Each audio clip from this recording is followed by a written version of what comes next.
if anybody expresses any interest in practicing some form of yoga, including yourself, if you get interested in doing more dimensions of yoga, never take instruction from anybody who's just a practitioner or even a certified teacher.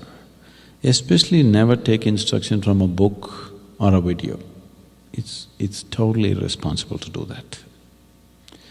When I say irresponsible, is it going to kill you? Yes, that also can happen. But if that happens, I don't think it's a big problem, okay? I don't think it's a big problem if somebody dies.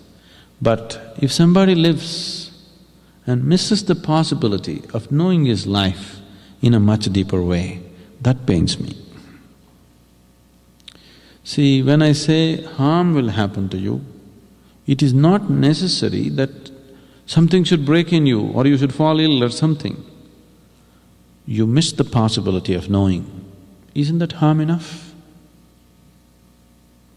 Isn't that a terrible harm? See, somebody caused harm to you does not mean… you're young, you're growing up. Somebody caused harm to you does not mean necessarily they have to shoot at you. Somebody made sure that you did not get your education. Is that bad enough? Yes?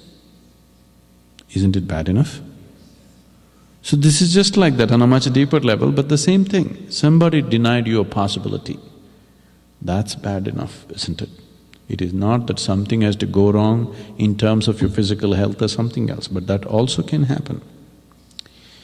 Without a very committed atmosphere, there should be no transmission of yoga. Most people in the world will do better without yoga than with yoga. Now, my whole activity in India mostly is in southernmost part of India, and now we have come to Bombay and other places. But where I come from, my native place, I don't teach there. All my friends and family, whatever I know, I have never taught them yoga unless they come here, wherever I am. So when I go sometimes visiting, so the first question, these days they've given up. Otherwise, the question is always, what, you're teaching yoga all over the world, why don't you teach me some yoga, my back is hurting.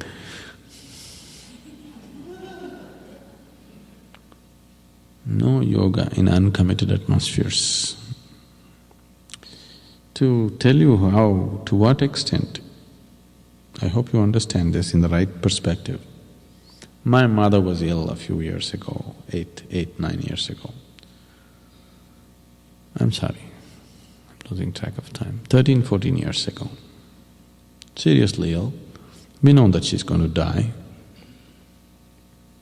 My father being a physician, the family is much more aware that she has a short span of time. And that's the time a lot of somehow people are coming home and telling my mother, oh, you should see the yoga program, you must attend. She's spiritually inclined, she's been initiated in a very early age something, but that's all. As her death came closer, she said, I want to experience this. I want to experience meditation.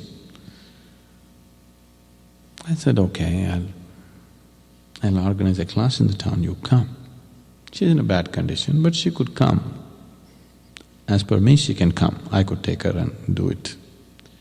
But my father being a physician, he says, no way is she going to leave the house for 3.5 hours and sit there somewhere and anything may happen, blue light. If you want, at home you do whatever. No going and sitting in the class, I will not allow such a thing because she's not in that kind of condition. I said, it's okay, she can come. But he's the senior man and you know how it is. But my mother repeatedly is expressing, I want to experience meditation. I said, you convince him and come somehow, anyway you're going to die. What is there if you fall dead in my class? See, you just have 3-4 months left. So suppose you die 2 months early, what is going to happen? You do what you want to do, isn't it? But that's not how a doctor sees it. He wants to stretch it to the last minute. She wouldn't have fallen dead, I would have made sure that she experienced something truly worthwhile. But this didn't happen, this went on. Twice I fixed programs so that it's convenient for her to come and attend, but no. I refuse to teach it in an uncommitted… As a mother, if you sit with me, I'm not interested in teaching any yoga to any mother or sister or whatever nonsense. If you sit with me, you have to sit right, properly, otherwise there's no question, no point, because it will not be what it should be. So she died without yoga. Why I'm telling you this is, that's how it is held, not because of some extreme attitude, because we know the implications of what it is. Out of over-eagerness or plain ignorance or because of commercial interests, today yoga is being taught everywhere without any sense. Once you do this, you will see you will kill the whole science. Modern science, when it was evolving, in the early 20s, in the early part of the 20th century, all kinds of fake scientists came up and started claiming all kinds of fantastic inventions. Those days, inventing something was fashionable. Because so many new things are happening, everybody is claiming, okay, all kinds of fantastic inventions. Then the responsible scientific community took time off from their work and established safeguards so that misuse of science does not happen.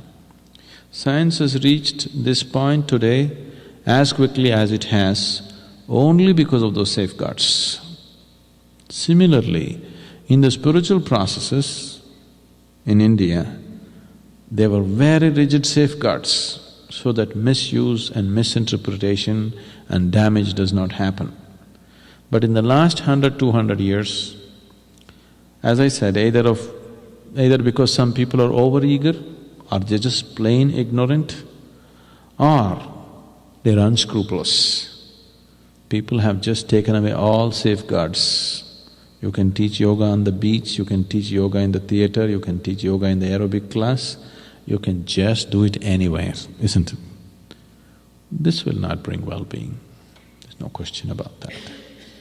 Oh, my backache went away, you are saying this, I went to yoga, my backache went away. You're happy your backache went away, but you don't know what you missed. You went to yoga and you did not touch the other dimensions of life. You did not create the possibility of slowly moving into other dimensions. That's a terrible damage that's happened to your life. You did not go, you do not know, the possibility is still open. You went and you missed it, then the possibility is sort of closed, isn't it? So don't attempt teaching yoga or reading books and trying to learn yoga. Please do not do such things.